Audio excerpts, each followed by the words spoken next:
From the lighter side of pest control. This is Tales from No. Cut. Yeah? Cut. I like the accent you did last time. Could you do that? Oh, of course. All right. From the lighter side of pest control. This is Tales from the... Cut. What? Needs a little more feeling. As if that wasn't... Oh, my God. Just do it. All right. From the lighter side of... What? Did you clock in? You were 30 seconds late today. 30 seconds? How does that matter? It matters in a professional environment. Whatever. From the lighter side Cut. of... What? Your shoe's untied. God damn it! Have you done this right yet? Do you need me to show you how to do it? I'm going to watch over your shoulder for today. I'm going to shadow you on your route today. Fuck you. It's the Micromanager episode. I'm Jack. This is Tales from the Crawl Space, and 1/3 of the way across the beautiful United States of fucking America is Mr. Brad Harvey. Hello, employees and managers, micro and macro, everywhere. How y'all doing? How you doing? How am I doing? I'm doing okay. I got a little bit of COVID brain. I think I got the COVID a couple weeks ago, and now I got that fuzzy head. Man, ain't no good. But we're gonna be talking about the manager Stugats this evening. That's right. They'll be like, Brad, you took an extra 20 minutes to eat your lunch. That's because I couldn't fucking find it in my truck. You clocked in 30 seconds late. If you're on time, you're late. Fuck that shit. God. Don't get me started on that if you're on time, you're late shit. I am always early wherever I go, and it just doesn't, because I got to have my ramp up time. I'm an old bastard. I got to get in there, make the coffee. I got to, I'm going to glance at my emails. So I'm not going to act on any of them. And just kind of, and enjoy the quiet, because once everybody starts coming into the office, all hell breaks loose. But you know what? That's just me. Other people are different. So if you want, but yeah, to actually demand that you come in early and unpaid for that earliness is horse shit. Yeah, absolutely. I'm not coming in for free, but I tell you what I used to do is I'd show up for work and I'd have 2 coffees on the way to work. I'm a coffee junkie. And by the time I got to the office, my colon was ready to blow. So I'd go into the hallway toilet where no one actually ever goes to that one. So I'd just sit there and kind of camp out on the pooper. And then I'd log in and start my time when I'm about halfway through my dump. So was it company makes a nickel? Oh, but was it company makes a dollar, I make a dime? That's why I poop on company time. That's right. So so about a half of my morning dump I got paid for. So yeah. It's usually several months. When I go into a new job, it's usually several months before I could do complete the transaction and in the office. But usually desperate times call for desperate measures when the bubble gut hits. Yeah, I've already christened the trio for at least once. And but yeah, when I was at the Scarlet Letter, hell, it was damn near a year. But I was blessed with the fact that I was only about a mile away from my house, so a home game was never too big of an issue. So yeah, it took a minute for that. And I've heard of people being timed in the bathroom. No. Timed, yeah. Back when I was at Big Green Tea, we broke up a service meeting, and there were 2 service managers at the time, me and Bubba. And me and Bubba both had to hit the head, right? So we had 3 1-seat bathrooms in there. There's 2 guys and one for the gals.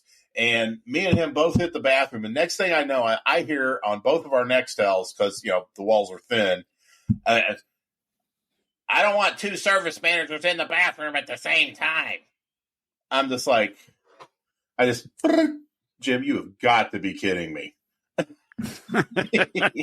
Like, what if we need something out here? I'm like, Jesus Christ. All right. I was like, Bubba, you get to wipe first. I got to tell you, the Big Green Tea, to be a service manager for the Big Green Tea is probably the worst fucking job I've ever had. That was just absolutely fucking miserable. And talk about micromanagers, man. You'd have everybody and their mother from every part of the region come rolling in and try to tell you how to do your job. Oh yeah. Yeah. Let's see. I had it bad over there. Not only did I have the branch manager, the region manager decided he was going to move in. and he took one of the vacant offices between the two service manager offices. We had the division's HR guy also in that office, and who was probably the biggest snake in the grass I ever met. He was such a nice, sweet guy up to your face, but whenever anybody had a problem and brought it to him, regarding a branch manager or whatnot, he would blow it off. He would always take the side of the branch manager, and he was just a real piece of work. But he's a nice guy in your face. So of course he is. But stick it right in your fucking back so you turn around. When I left there to be a branch manager for a Donnie and Marie company, I went back because I knew the guy who took over as service manager. He came from a commercial office. Great guy, fantastic guy. Always had aspirations to be a branch manager. And guy busted his ass, did a fantastic fucking job. He was the perfect service manager when it came to getting shit done, managing techs. He was awesome. But I told him, I said, look, the way this company works is that if you're especially good at your job, there's no way in hell they're going to move you. They will not promote you because they like you. If you're getting it done the way they want it done, they're not going to fuck that up. I said, so by making yourself irreplaceable, that's exactly what you've done. You've made yourself irreplaceable. That's right. Irreplaceable. And yet they'll always try to let you know how expendable they want you to feel. Yep. You're a number just like every customer's a number. Exactly. And you just want to go up and say, look, I know better than this. You're not going to get rid of me, but you can't do it. Because then they will definitely figure something out. And fuck it.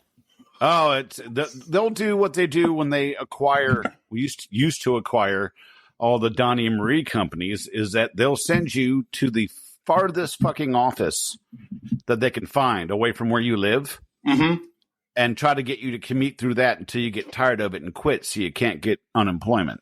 Oh yeah. That's what they do. So, or if you're actually doing a really good job somewhere in one of the offices, and you're happy, your employees, your technicians are happy with you, sales, you're going gangbusters and stuff, and the Big Green Tea was famous for this, and they were famous for changing things the way things were. One day the we're all together, termite, pet, residential pests, commercial pests, blah, blah, blah. We're all under one roof. Oh, let's break it off let's make a commercial division so we can focus on that. Okay. And then, things are going good with that. Things are going good. Let's change them again. So it's back, commercial is back in with the residential, but the termite department is moving over into the old commercial office. And so the termite's going to be standing alone. And then it's like, no, that didn't work. Let's move it all back the way it was. And then, this region manager that was actually over both things is now only going to be over exclusively residential. Well, he's sucking the dick of the division vice president. So let's take our best guy over in commercial and the service manager, and move him over into the residential, into the pit of the guy who manages on a submicrobial level, and just totally burn his ass and fry it out. And it's interesting as fuck. Margaret Mead, famous anthropologist of days ago, would observe this process and just go, "What the fuck?" I got to tell you, when I was the regional termite supervisor for the Big O, they had an office inside the DC Beltway, which is prime real estate. From as soon as you get to the side of the road of the Beltway, everything inside the Beltway is twice the price of what it is just on the other side of the highway. It's prime real estate. And they had a small house on an acre of land at the back of an industrial park. And they had 2 office girls and 2 termite guys and me. And that it was their termite office. 2 dudes. Their names were Quasi and Aquasi. 2 greatest guys. Good thing Quasi and Moto. no, it was Quasi and Aquasi, and they were fantastic termite guys. Them guys had it down to a science when they would work.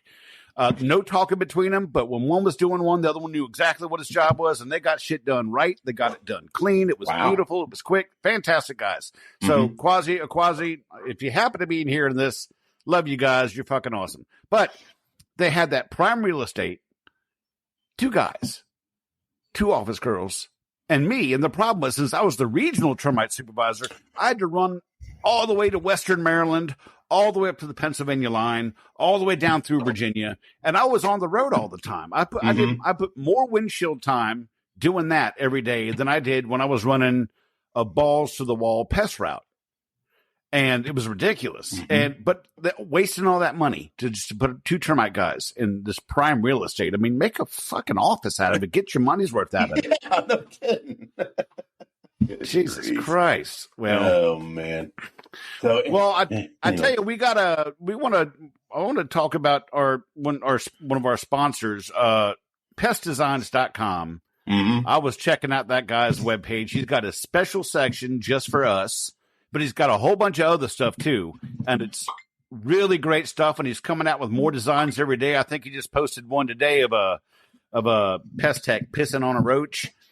And then one guy said he's going to need 2 hands. I'm like, and you're like, what is your labia that slack? I'm like, mud flaps. Mud flaps. That's right. But no, Pest Designs, man, he's coming out with some great looking stuff, and I'm looking forward to. Yeah, the guy that runs Pest Designs, he does his own designs, and they're blowing me away. He hit the scene with the basically the new graphic for Pest Control Humor Depot, my favorite group, and it's just incredible. If you're on a group, you've seen it. It's the gloved hand slugging the rat, and that took my breath away. And he's not stopping there. He's got a great line of hoodies, T-shirts. He's got stickers. He's got that 1125 union sticker going now too, which is perfect for what we're talking about tonight. Also has some other designs as well. He is not a fan of cancer apparently. So he's got a line of Cancer Sucks apparel as well. So it's a good browse. I mean, just get on there and check it out. Mention Tales from the Crawl Space podcast, and he'll say to himself, "All right, cool," and then send you to it at full price. Well, I tell you, God damn it, I completely lost my train of thought. I was so excited about the hoodie and the shirt I got coming. But if you listen to us and you're not a member of the Pest Control Humor Depot, because I did come across one of those guys on Instagram a couple days ago, and I sent him to the depot, and I said, tell him Jack sent you. You put that in the notes when you're signing up for the page. But if you're not a member of Pest Control Humor Depot, what are you doing? Yeah, right? You can't call yourself a real cheese bag until you're a member of the Pest Control Humor Depot, because that is where 1125 originated from, and which is that's right, the pinnacle of micromanagement. It is. It totally is. For those of you who don't know, a certain manager posted proudly that he had to have a sit down with one of his employees because they idled for 1,125 minutes in the course of a month. We did, the folks at the Pest Control Humor Depot Labs, we broke that down, and that's basically like a little bit over 50 minutes a day. And we're talking about, we're talking about extreme weather, the heat. I believe this was somewhere in America's Wang, the state of Florida, that this was happening. It gets hot down there, folks. It gets sticky. We got a lot of stuff to do. Paper, for most of us, paper tickets and whatnot have been replaced by electronic stuff, but that shit still takes a minute to put all together. Sure does. And if you got to do that in your truck, I mean, don't get me started on an electronic WDIR report. Yeah, those are good times, especially when you're old like me and you're doing it on this dinky ass device right here, and you're just like, trying to get all these little numbers and shit and check the boxes and everything. because you know, a WDR has to be perfect, especially when you're dealing with the VA loans. But holy shit, man, you should say, Jack, you should fucking see me. It's horrible. And I'm just like blowing it up, and I'm just like, oh my God, oh fuck, I hit the wrong box, and you got to change it around. That stuff takes time, and you know what? If it is 20 degrees outside, or if it is 85 degrees outside with 2,000% humidity, you damn straight I'm running climate control in my truck, and the only way to do that is to keep it running. And I'm sorry, 1,125 minutes. That's not outside the realm of possibilities. God, no. I mean, in Florida, at 4 p.m., you can set your watch to it. In Florida, you get this downpour. Right. And it lasts for about at least 30 minutes. And you sure as hell can't go out in it. And after that, it turns into a damn sauna. So you already lose 30 minutes every day in Florida. Then you got like I said, you got your paperwork, whether it's electronic or paper. And I mean, fuck, in the winter. I mean, and if I get to an account early, you're going to get pissed off if I go knock on the door 15 minutes early. So what the fuck you expect me to do? No, don't be on time, because if you're on time, you're late. That's right. That's the dichotomy there. Yeah. We still got a couple of pairs of underwear to unpack from this suitcase before we move on. Okay. Let's talk about, let's go back to the original comment that this guy had to, he had to have a sit down with his technician because he found out that he was idling for 1,125 minutes in a month. Okay. Penny number one. What the fuck are you waiting a month for to look at that shit? It's like, what the hell are you doing? What are you doing in a month? You know what you're doing it when you're spending that much time, Jack, in between checking this shit out. You're wanting to catch something going on. You are 100% wanting to catch it going on, because you're going to be like, okay, a month, come on. If it's that fucking important to you, why are you not checking it at least once a day? Or I'm sorry, once a week. Right. Once a day would be seriously micromanaging it. But you would see, you would, and why would you have a sit down with somebody? Why would you wait a month, and why would you not dissect the entire damn thing, before you bring that technician in to set him down? It's like, right. I'm sorry, this says less about this being some sort of theft and more about you got to put your leadership and your management skills into question if you're not checking that shit like that. Okay, right? Trust me, I have done it before, and I've had my ass handed to me over it from my superiors before. But yeah, so I learned my lesson. No, you don't sit on that shit for a month. No.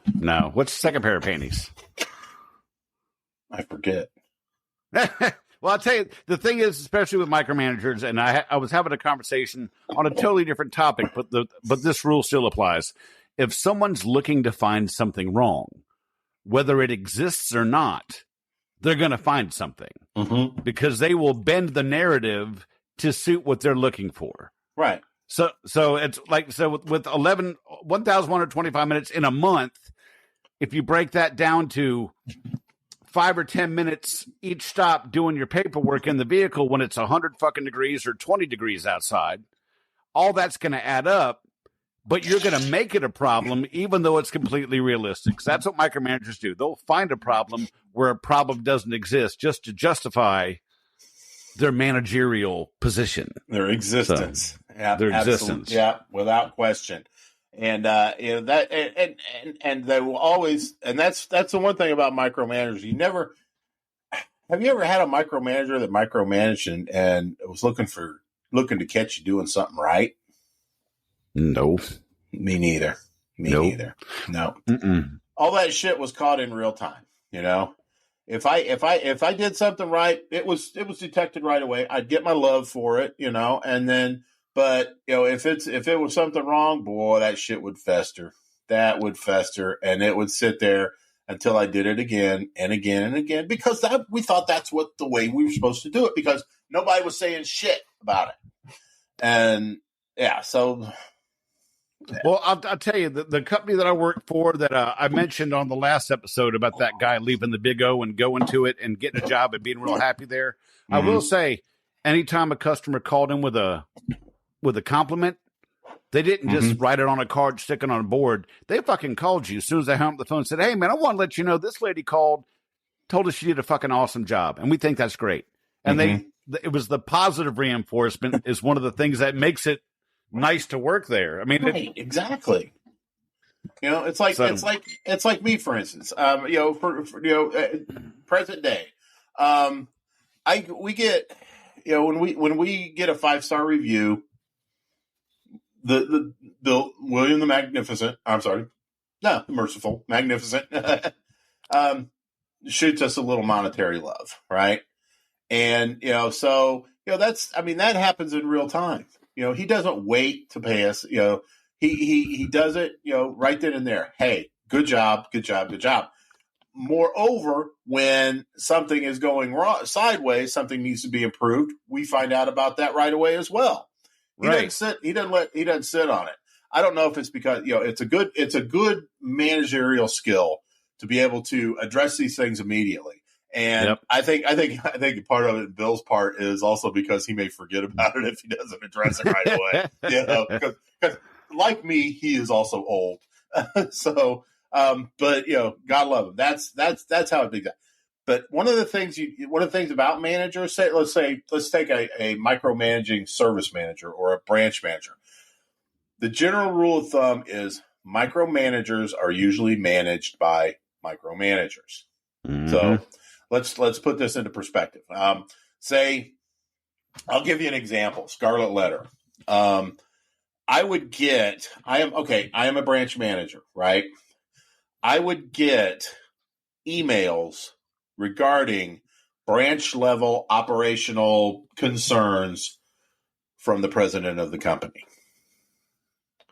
The person who is supposed to be looking at the company on the Jumbotron is looking at it on a Watchman. And that's seriously toxic shit right there. Because here's the issue. Say president of the company shoots an email down to branch level operations saying something, you know, this guy's mileage was excessive. Why is this guy not working 10-hour days?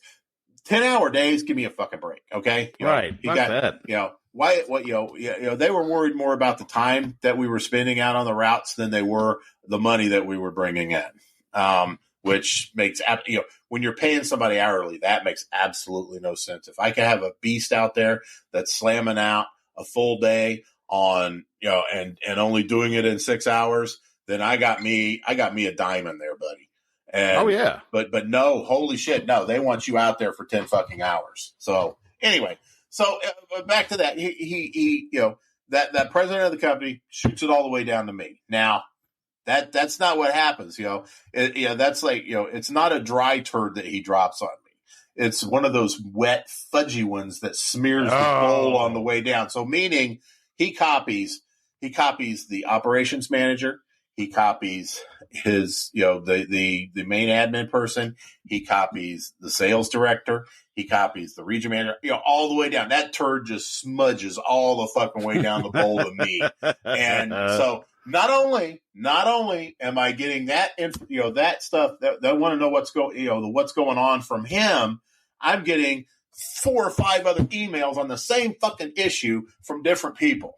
Okay. So I'm being micromanaged here, and micromanaged here.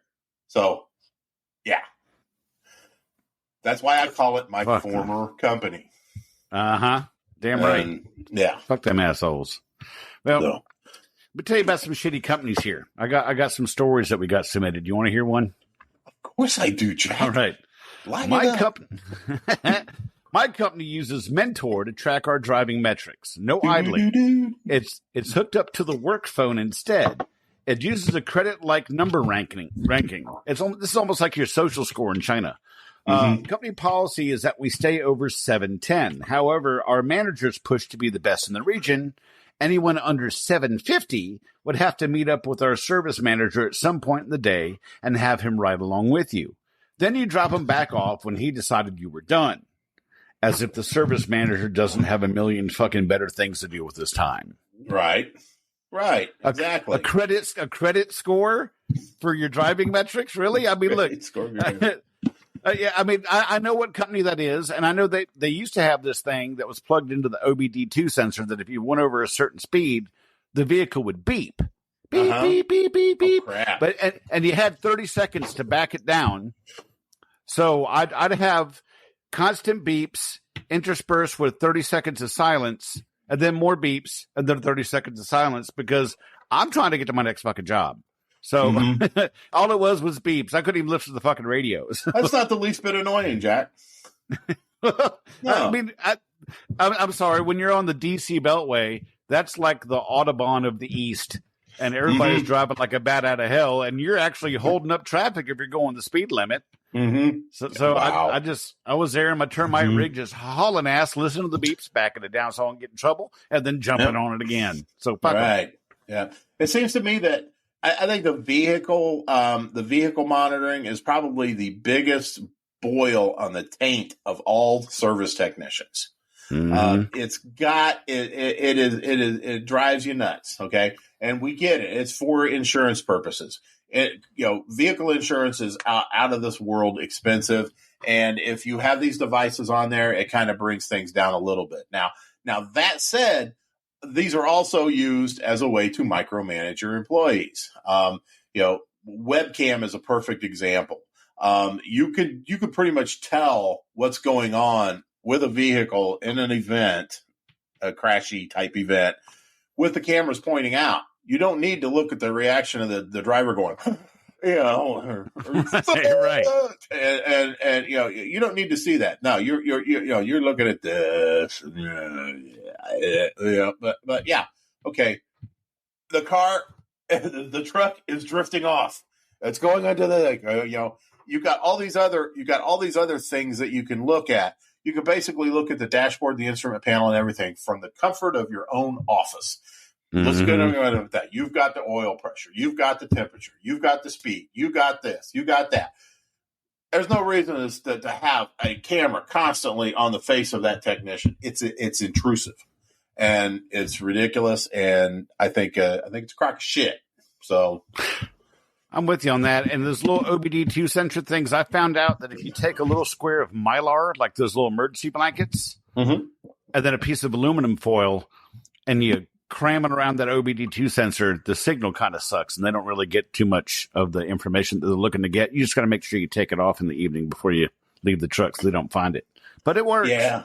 But then I've had that happen. I don't know if somebody's tampered with it or not, but whenever there was some sort of anomaly that occurred on a regular basis on one of the trucks, they'd have me sideline it until they can figure out what the hell's going on. And I don't know. It's I don't know either, but damn it, it's like, you're swapping trucks again. Again, the third time this week. Yeah. Why you got a roll of Reynolds wrap in your fucking truck? That's to wrap up rodent bait in. Why does it always not work when you're in the truck? That's I right. don't know. Magnetic personality? I don't know what the fuck. I mean, it's your piece of shit. The early days of GPS when I was at Big Green Tea, they were beautiful because I'd bring up the thing, I'd bring up the map, and I'd have trucks driving in the Pacific Ocean, and I'd have a technician servicing a hut somewhere in Guam or in the Lower Hebrides or something like that. I was like, good God. But it's definitely improved. I don't know if that's a good thing or not. I mean, it's a good thing for us, as far as satellites, GPS and stuff. Navigation is awesome anymore. You don't have to, but damn, it's a double-edged sword, bud. It is. I tell you, sometimes you have to do that WDO in Madagascar. Exactly. Yep. Madagascar is beautiful this time of year. That's what I hear. And King Julian is actually a really big fan of Madagascar, apparently. Is that right? King Julian? King Julian from the movie with all the animated animals, and King Julian is oh my God. I'm gonna have to send you some King. What the fuck, man? I've been living under a rock, man. You know where I've been.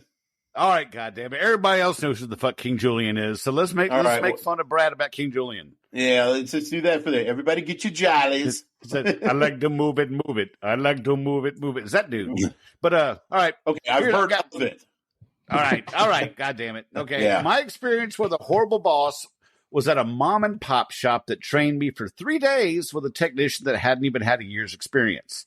At the time, I had a few months' experience, so I did not exactly see all the red flags. After said 3 days training that didn't prepare me for anything, I had to perform a termite inspection that I wasn't trained for. When I called the owner for instructions, he told me all I had to do was crawl around inside the perimeter walls of the crawl space and look for mud tubes. The company took part in a Christmas parade, which took over 6 hours out in the cold on a Saturday. We were expected to be there even though it was unpaid, and all we got in return was a cup of chili. Meanwhile, before the parade, they had a family reunion at the office with catered food that they had finished before any of the techs got there.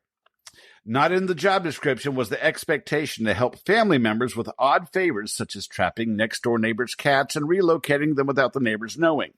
I declined trapping the cats. The owner would avoid his texts like the plague, and oftentimes we wouldn't hear from him for a month or two unless we did something wrong, in which he would call us and belittle us. Not to mention the pay at this company was horrible and raises were few and far between. But don't worry, the company bought 4 brand new trucks instead of raises or bonuses. I have moved on, but a few of my friends still work there. There are currently 2 technicians that work in 2 states that they're not even licensed in, while treating many homes, businesses, and schools. The company still does not provide technicians with basic things like PPE, such as gloves, masks, etc., and expects technicians to buy their own clothes and flashlights. Oh, I hate that. Oh, my gosh. Yeah, we were talking about, I made mention of that on the depot as far as, excessive idling and theft. Well, what about all this other shit? And, having to buy your own tools, your own clothes, using your own mobile device. Some companies do give an allowance for mobile phones, and that's cool. As long as it's a decent thing. But that's all stealing out of the paycheck of the employees too. It is. It is. You can't. There, but for the grace of God, go I, motherfuckers. But Google Voice is your friend. If you have to have another number for company purposes, don't use your own number. Get a Google Voice number attached to a Gmail account that you can have on your phone, so you can turn that shit on Do Not Disturb over the weekend, so people leave you the fuck alone. There you go. And if I don't recognize the number, or even if I do recognize the number, I know it's a customer. Nah, fuck that, or a manager. Nope, sorry. I just want to know that when I turn that shit off, it's off. I'll get the voicemails sent to me as an email, but I don't. Google Voice is your friend when it comes to that. Google Voice, duly noted, and it's free. Yeah. So I got one here. This guy says, "Let's talk about a piece of shit manager." I think we have been, but okay. Let's continue talking about a piece of shit manager. I had an owner who was the king of all assholes. When I got hired, 4 different techs pulled me aside and said, "Unless you're desperate like us, get out while you can." Oh, boy. Oh, first, he refused to pay overtime. That's a no-no. We would work 50-hour weeks and only get paid for 40. When we approached him about this, he told us to pretend you are salaried. Of course we weren't, because in this state, to be salary, you have to make double minimum wage. At the beginning of every week, he made us sign a blank time card and then filled out to be 40 hours a week to be sure nobody was getting paid more than that. During meetings, he would also tell us not to go home until our daily route was completed, no matter how long it took. He tracked our idle time. Oh, I can't imagine somebody doing that. And we were allowed none. In 120-degree weather, he required the vehicle be shut off the moment you put it in park. When we complained about the heat while doing paperwork in the vehicle, he would say, "Then it's time to toughen up." Meanwhile, when riding with him for big jobs, he would always idle. Our pay structure included deductions for not meeting certain goals, the biggest one being delinquent customers. Oh, that sounds familiar. If at the end of the pay period we had more than 2 customers who were past due, we immediately had $300 removed from our paychecks. That right there is illegal. Yes, but it is. We weren't allowed to – actually, a hell lot of this shit's illegal. But we weren't allowed to cancel these accounts that said they couldn't afford it. We just took the pay cut until they paid or their contract was up. Unfortunately, it took a family emergency to get out. My daughter had a major medical emergency, and I knew my boss would not allow me to take the day off as I'd seen others in similar situations. So I finally texted him and said, my daughter is in the hospital. I understand this is not an excused absence, so my truck will be in my driveway with the keys and all the equipment inside. Feel free to come pick it up and leave my last paycheck in my mailbox. 3 days later, I got hired, making way more money and receiving way more respect. I'm now in talks of purchasing my new boss's business. Nice. So, okay, I'm going to name this one, dude. So glad I escaped Satan's asshole, Hobbs Pest Solutions. If you are listening, go fuck yourself.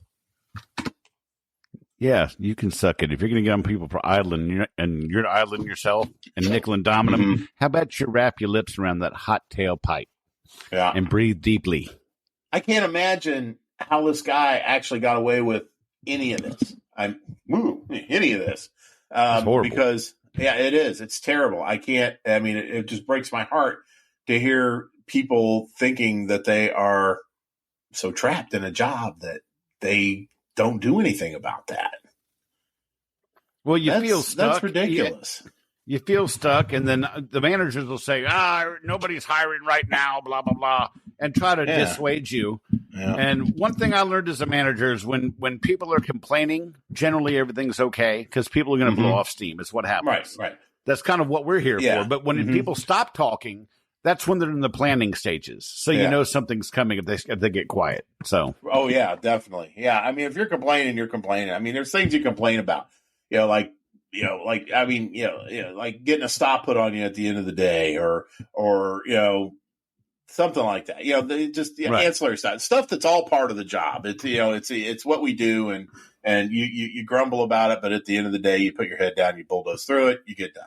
But but not being paid overtime, not being allowed to idle at all, having money taken from your paycheck when somebody is delinquent. Yeah, that's all stuff that fucker in a lot of trouble. And don't be afraid to speak up, guys and gals. I mean, I know it's tough. I know I know you got bills to pay. You got mouths to feed. You got hookers to pay for and blow to buy and everything like that. For crying out loud, man, do something different. It's available. I left a job that I was feeling trapped in, and it can be done. Definitely not the easiest thing in the world, but man, when you're done, it's like the weight you feel lifted off you. It's just incredible. Oh my God. And there's always something else out there that's going to give you a lot more freedom, and a lot more respect, and a lot more headspace between the ears. Well, I tell you, if it was me, and I'd dare this fucker to fire me, because if they're only paying me for 40, no matter how much I worked, as soon as that clock rolled up to the 40th hour, I'm taking the fucking truck back. He wants to yell at me, but hey, how many hours does my time card say? What does it say? 40 hours? 40 hours.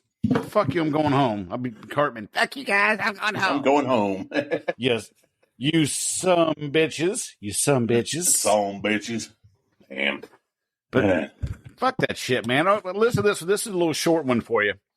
I was directed by the owner to listen to every single call for 5 different office girls every month to make sure that they were saying the right things and to figure out how many accounts they were selling or losing. My husband would get in trouble for taking a handful of shoe covers every week. Apparently that was too many for them. Cheap fucks. Fucking shoe covers. It's not shoe covers. What in a box of shoe covers is what, like $8 for a box? Fuck, I don't know. And there's 50 pairs in there. So what's it make? 40 cents a pair? Yeah. It's not like he's stealing Termidor.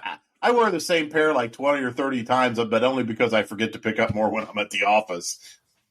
Well, it's good, and you end up looking like that homeless dude that like his naked foot sticking out the bottom of his sneaker because there's no more soles on it. Yeah, that's right. But as long as Susie Homemaker sees that blue on top of the shoe, she don't know what's going on underneath. I'm still tracking mud and dog shit in her house, and she just don't know. But he wore shoe covers, which is important to me when she writes her review. Well, you can still step in dog shit with a shoe cover, but that's like wearing your COVID mask under your nose. Yep. Or cutting the tip off your condom. You know. Good point. Good point. Yeah. They don't make them reservoir tips big enough, Jack. You know, sometimes No, they don't. you just got to cut them fuckers off and let the chips fall where they may. Let the drips fall where they may. But yeah, fall where they may. sometimes you got a load and a half, you know, and that little. Here you go. Speaking of stuff dripping, I got one for you. Mm-hmm. One time I did shit my pants, filled my right pant leg and sock halfway through treating a customer's house. Well, I did what any rational human being would do. I threw my Birchmeyer in the truck and went home, fully intending to finish my day once I've changed. The office calls stating that the customer saw me leave the property without saying a word. I said, "Tell the customer I'll be back within the hour." The office girl demanded an explanation, and I wasn't trying to give her one. But after about 5 minutes of back and forth, I finally let her know that I shit my pants all the way into my shoes, and I wasn't doing any more work until I changed. Do you know those fuckers at Big O wrote me up for shitting my pants? Get the fuck out. Wrote him up for shitting his pants. Yeah. Man, oh man. If I'm going to get written up for it, I'm going to go shit on my manager's desk. That's right. Or on his windshield like I have done. No. If you're going to write me up for it, man, I'm getting my bang for my buck. I'm getting some value for that money. Yeah. I think I only did that once as when I first started at the Scarlet Letter. And, I basically just called the office and told them what had happened. And I said, I'll go home, change clothes. And I got 2 stops left. They're like, just finish it up and get, it's like, yeah, they didn't know what to say. So it's like, it happens. Shit happens, Jack. It does. Yeah. I mean, I've had times where I bet and lost. I bet it was a fart and I lost that bet. Gambled and lost, And if you can catch it quick enough, you can just get a little Swiffer sweeper right there between the cheeks and get on with your day. But if you get a little bit of schmaltz on the inside of your drawers, and you got to pull them off and go commando for the rest of the day, or one way or the other. But it happens. Shit does happen. I've logged out accidentally. Thought it was the fart was firing for effect in the truck, and whoop.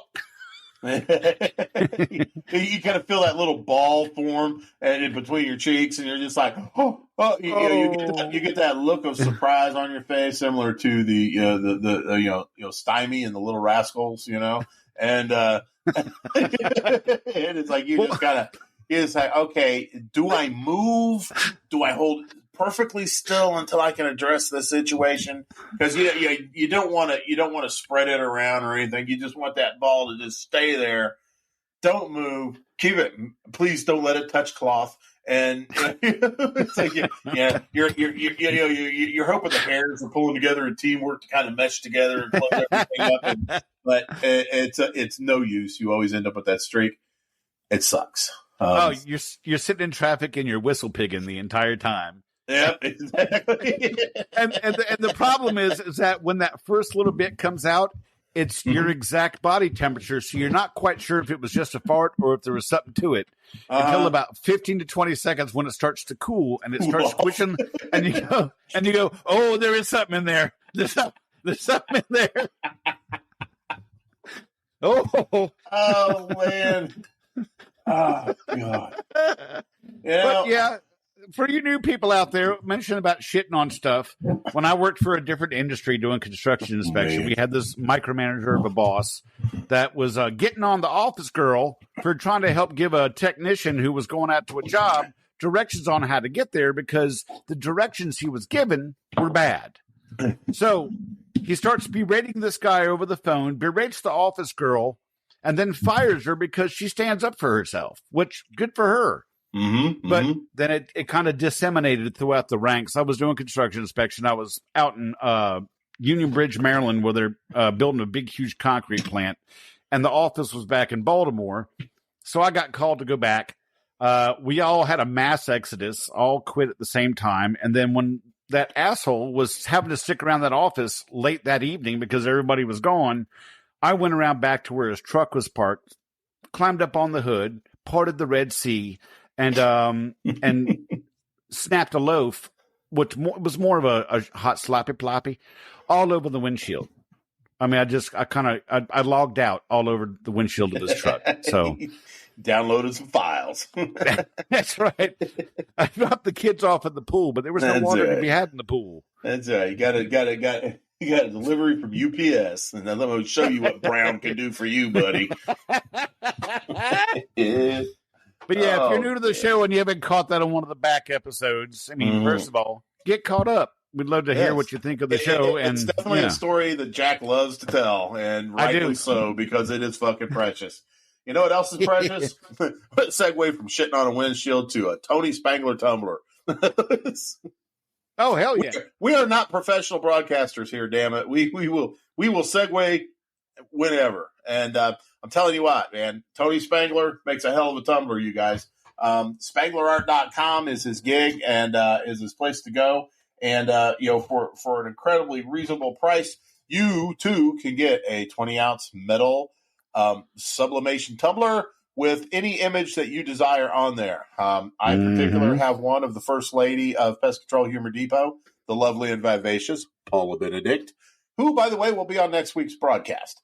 But that's my girl right there, Paula. She is the First Lady of Cheese Bag Nation, and it's showing backwards on the screen if you're looking at YouTube. But and Paula, and this is a good one. And Tony makes a great tumbler.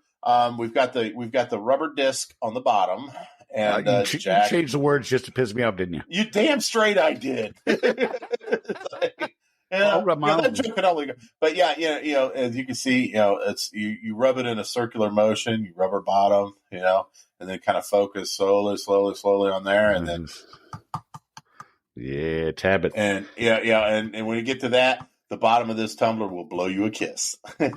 Oh yes, I'll tell you, he does more than he can do pesticide labels. I have a couple pesticide label ones from him, and I love them. His wife does some great designs as well, a lot of girly stuff. And I got mine for my military school, class of '89. If I can get the camera to focus in right, there you go. Yep. He did some awesome ones for me, so I love them. It's very popular amongst your little circle there, Jack, wasn't it?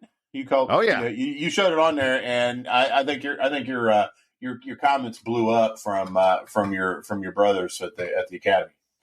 Yeah, man. I cool. hope the quality work he does, they're getting a good product. So, and I see that you had your urethral sounding rod. Are you having exactly any blockages? These things travel well. Say you're over in somewhere in Bangkok, Thailand, or something, and you just had a rather unforgettable, and yet you want to forget it, evening with a ladyboy or what have you.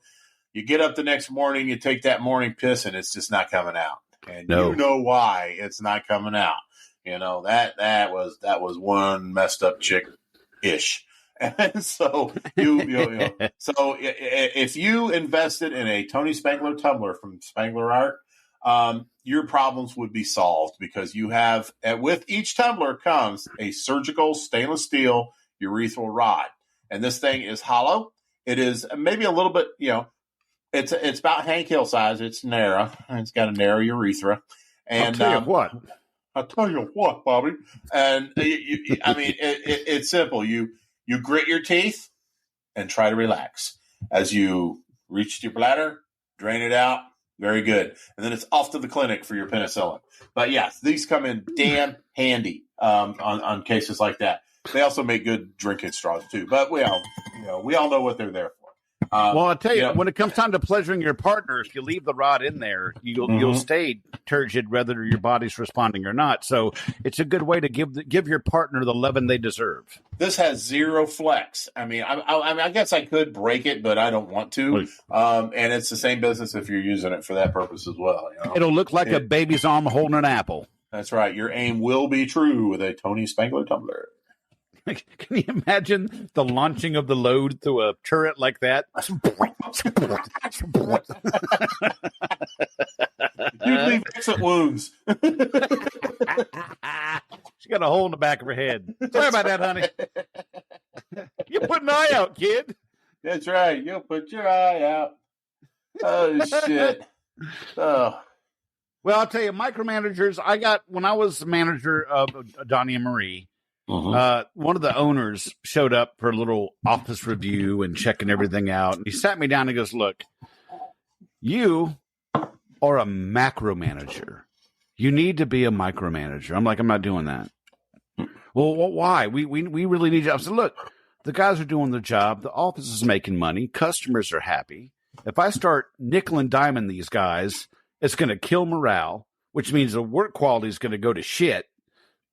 And the turnover is going to be ridiculous because people don't fucking stand for that, especially working here in Baltimore. People don't stand for that shit. Mm-hmm. So I can either do it my way and the office can keep being productive and profitable, or I could do it your way. And then you have to pay for the downtime of retraining people and licensure and all that bullshit. So you make the choice. I said, I'm not going to be a micromanager, so I'll leave now if you need me to leave because I'm not doing that. So you can go fuck yourself. Go fuck yourself. You can suck it. Hey, and it seems like the ones that really get your goat is when you are just totally kicking ass. You're blowing numbers out the water. You're basically shaking the pillars of heaven in your little neck of the woods, but they want to try to get more out of you and more out of you and more out of you. And the way they do that is just start hitting you on a molecular level, and it drives you batshit. And then all of a sudden they don't realize it, but it doesn't work that way. You know? No, it doesn't. I think some of it, at least for the Donnie Maries, is that those owners, they live the life of leisure. They don't do shit until they decide to take that 1 month and go around to all the offices, and they go back to Salt Lake City and do their own thing. But sometimes they want to feel like they just had a hand in the success. Oh, I went there and I coached them, blah, blah, blah, blah, blah, blah, blah. Look, I'll shake my head and as soon as you fucking leave, I'm going back and do the shit I was doing. So thanks for your time. That's called seagull leadership. Where you fly in the door, you land on somebody's desk, kick a bunch of papers around, shit on the desk, and then fly right back out. Yep. Strutting around like your shit don't stink. Yep. Pretty Drop much. a load and go. So you can show up, say what you want. Oh, and then you get the fuck out and I'll go back to do my shit. Man, good grief. So hey, we've got I got a couple of we've got a couple of things we want to set out to you. One of them you already know. One of them you might not already know. It's not necessarily a spinoff, but we do have another group that's beginning to form exclusively for the wildlife guys and gals out there. Wildlife Humor Incorporated. I have nothing to do with it. I didn't create it. I'm not a moderator or an admin or anything like that, but I wanted to get a good word out to it. It's a niche within a niche, It is. And so, if you're looking for some laughs, if you've got some laughs that you'd like to give more leaning towards a wildlife, if you're a wildlife expert and you want to hang out with other wildlife experts and not fuck with us cheese bags over here at the depot, perfectly fine.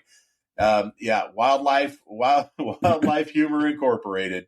It just started up today, and it's gotten some interest. So if you got something to add to it, I'm sure the creator would be happy to check it out and get you a little bit of fame and fortune over there. So again, that is Wildlife Humor Incorporated. Not affiliated with Pest Control Humor Depot, my favorite group. And and this is it's kind of exciting. I'm not a wildlife guy, but I did ask for membership in there just so I could see what goes on, and because I love a good laugh, and I'll take a laugh anywhere I can get, man. Whether it's a fat guy falling on a banana peel or whatever. Yeah. So.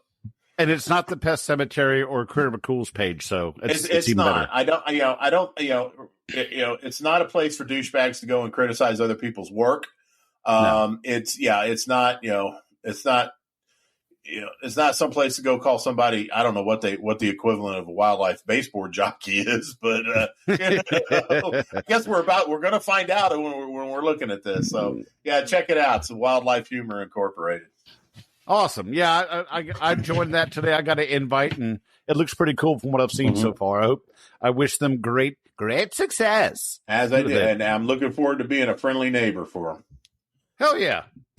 So, show them some love. Yeah. So, Jack. Yes, sir. What do we got going on next week? Oh, man.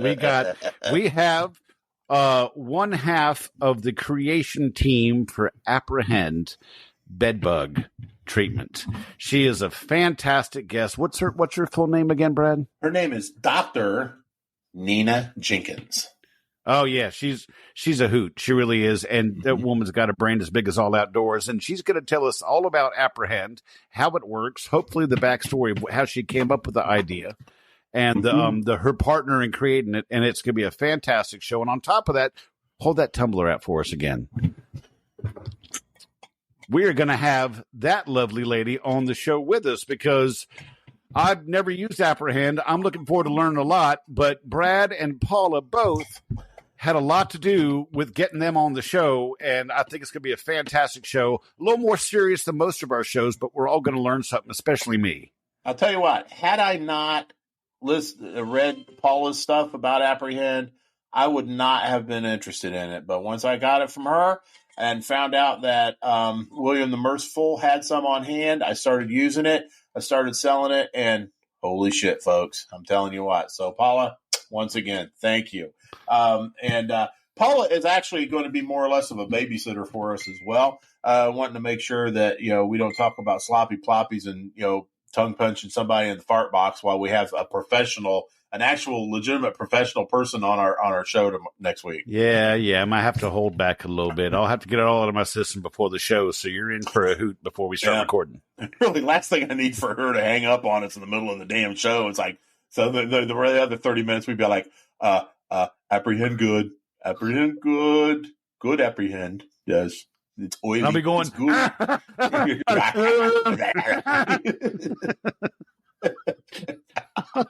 I'm gonna bust trying to have to hold it in and then go ape shit when the show's over. Oh God! Make an asshole.